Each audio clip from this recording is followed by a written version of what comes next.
बुद्ध के शरण में इसलिए आना पड़ा क्योंकि अंधकार थे,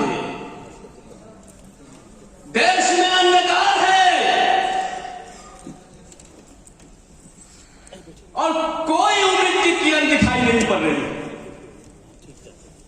पहली बार 2014 के बाद एक उम्मीद की किरण दिखाई पड़ी है रामबलि चंद्रवंशी के रूप में।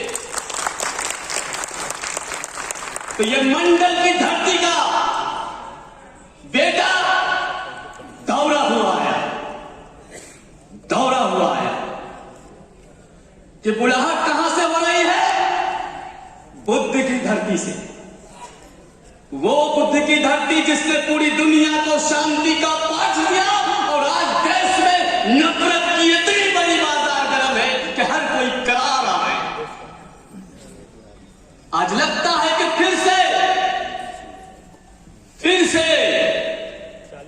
बुद्ध को आना होगा, बुद्ध आपको आना होगा, तथागत आपको आना होगा।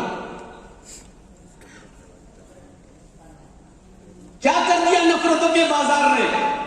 कल मंडल जी कह रहे थे, नालंदा विश्वविद्यालय के खंडरों के बारे में कह रहे थे, नालंदा के बारे में कह रहे थे, दुनिया का पहला विश्वविद्यालय के बारे में कह रहे थे कि किसी खिलजी ने जलाया। इतिहास को तोड़ मरोड़ कर पेश करने की ये तो पाखंडियों की पुरानी साजिश है। क्या आपको नहीं पता है कि तिब्बत के लामा तारानाथ ने 1608 के आसपास कह दिया था, और जब नालंदा विश्वविद्यालय के अंतिम स्थिति के बारे में उन्होंने वर्णन कर दिया था, तो यह सवाल कहां से आता है कि नालंदा विश्वविद्यालय को किसी खिलजी ने जलाया, किसी बख्तियार ने जलाया। यह बख्तियार की बात क्यों होती है? साथियों, यह बख्तियार नहीं है। इस देश में कैसे जहर को बोया जाए उसका नाम बख्तियार हो जाता है। यह बख्तियार किसी हमारे शूद्र, जिसको शूद्र कहते, मैं नहीं कहता, मैं क्यों अपने को शूद्र कहूं? बाबा साहेब अम्बेडकर दुनिया का सबसे ज्यादा विद्वान आदमी, दुनिया का सबसे बड़ा पढ़ा लिखा आदमी, दुनिया का सबसे बेहतरीन स्कॉलर, अगर वो शूद्र हो सकता है, क्या बात करता है? उसके संतानें हम खबरदार, खबरदार।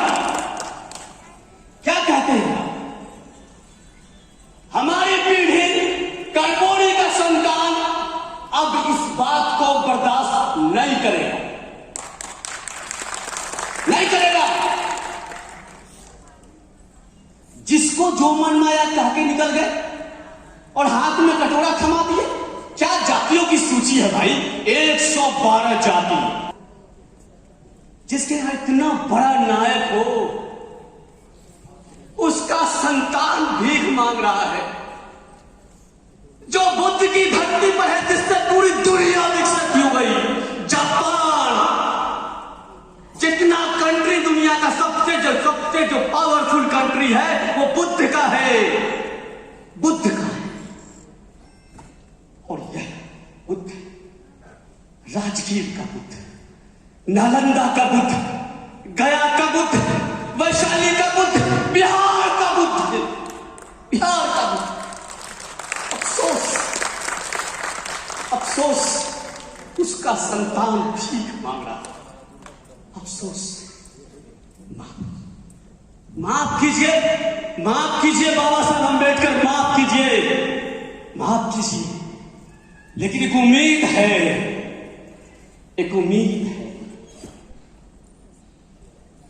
हम थकेंगे नहीं, हम रुकेंगे नहीं, संघर्ष करेंगे। और नेतृत्व करने वाले होंगे रामबलि चंद्रवंशी। क्यों? क्यों? कमर भी मजबूत, सीना भी मजबूत, सीना भी मजबूत, कमर भी मजबूत। बिका नहीं। जब सत्ता ने कहा कि तलवे चाटो, उसी तरह चाटो जो पिछड़ों के नाम पर चाटा है, उसी तरह का जो शेड्यूल कास्ट दलितों के नाम पर चाटा है।